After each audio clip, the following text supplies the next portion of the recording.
It's wrestling time! Hello, welcome to another figure review. Today we're gonna have a look at the Jazwares AEW Blood and Guts Doctor Britt Baker D.M.D. Get it right. So, this is also the first female wrestling figure I ever got. And as you can tell by the back of the box, it's a very special occasion. By the way, this one is also ringside exclusive if I want to add more titles to it. But yeah, this is Doctor Britt Baker from the infamous matchup she had against Thunder Rosa, which ended quite bloody, as you can see right there. That's an actual picture, no Photoshop and whatnot. And they made a figure to commemorate this moment, all with guts, not really guts, but nice and bloody glory.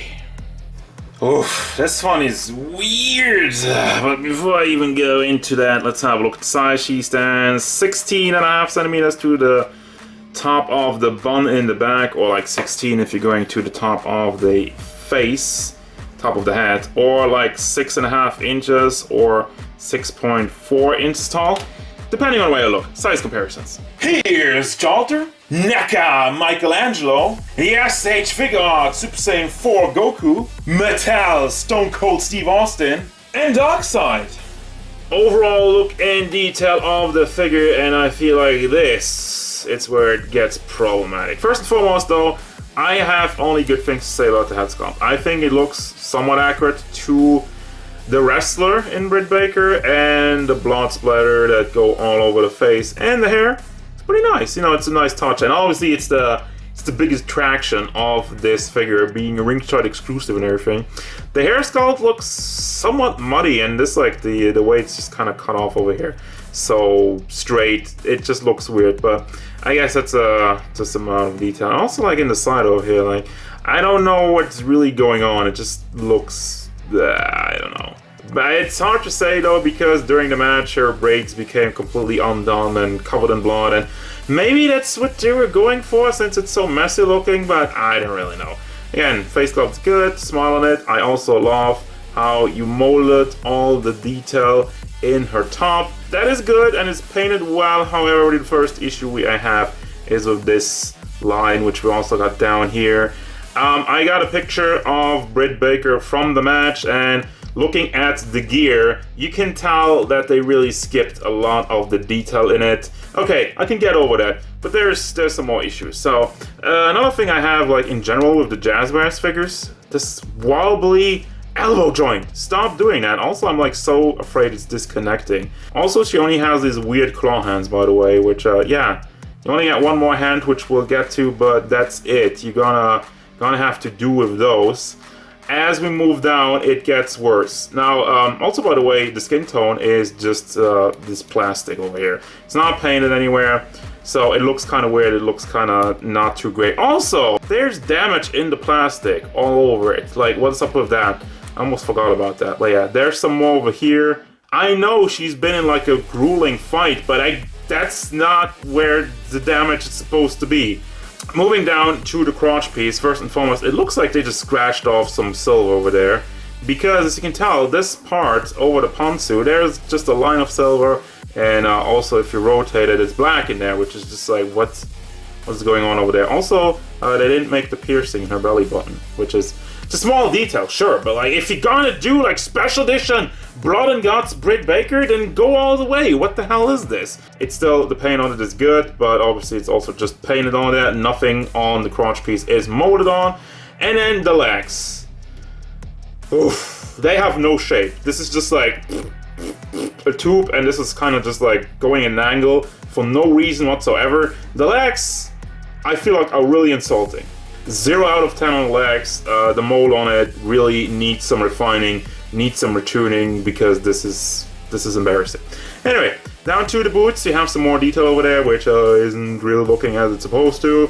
The silver on it at least is nice and clean for the most part, as I have some spots in there, but I say most part. You got the nice tooth symbol on both shoes. It's really impressive though. Again, nicely printed on there, cleanly done. And you got a bunch of detail in the boots. And there you go. That's it. So, it's not great. Fully articulation, the head has a hinge with a ball on it, so it does move forward nicely. You can push it really to the back, try with the hair, it does have some room for it. And tilting doesn't really work on here. Also rotates all the way around, got the hinge in the shoulder area, goes up, and it's somewhat wedged it. So it does hold the position very nicely. Also you can rotate it in here. Got the bicep swivel and the double hinged elbow. Let me get it into the right position. And then you also have the hinge on the hand, which goes up and down, and rotation. And I just noticed how big her hand is. It's just like, does she just have a big hand or like a small? I don't even know. Very nimble in the chest area. That's actually really nice. Goes forward a lot, goes to the back, does tilt side to side, and swivel. And then you have a swivel at the hip pod, which is, let's just stop doing these. I mean, who does this? Who's gonna pose their character like this? It looks awful. I'm getting a little bit mad, as you can tell, because like this is stupid. Anyway, leg moves forward, leg moves out. This swivel, these swivels needs to go. Stop it. Anyway, leg moves to the back, not really because of the butt. Then you can also rotate it up here a little bit, but then also you do have a fire swivel, which also just breaks up the skull because it does that. Then you have the double hinged knees, goes up all the way, and you have another swivel at the boot and another hinge at the foot, which moves back and forth and barely has, well, actually does have a little bit more of a pivot. I lied. It's okay, I guess. No toe hinge, but toe hinges are stupid anyway. And here's the accessories. Not a lot, right? Anyway, so you got two more head sculpts. Another bloody head sculpt where she isn't smiling, where she just kind of has like a neutral face. Well, it's still kind of smiling, just, I don't know. And then one without blood, which actually also looks pretty good. So, you know, I don't have any trouble with the head sculpts. Those are pretty decent. And then the one hand. The one hand for the lockjaw for her finisher with the glove on, and that's it. You don't even get like a D.M.D hand or like a fist hand or like a slap or just, no. This is weird freaking claw hands every time. Also, you got a t-shirt because AEW is a t-shirt company. Haha. Outdated joke, but anyway, I mean it looks cool, but I don't really get the point of the t-shirt. So that's the end of the video. I don't even know. I just threw the shirt on to show you how it looks like, and also the pose is like, oh, be careful, she's coming for you with lockjaw. It's the claw, or she's joining Dog Order. I don't even know anymore. This figure is like, it's not good. I don't like it. Now, the top part of it is decent though. I feel like for the top, we got like the detail in the chest area and whatnot. And I'm not trying to be pervy or whatever. I'm just saying the detail in her gear on the top part is good.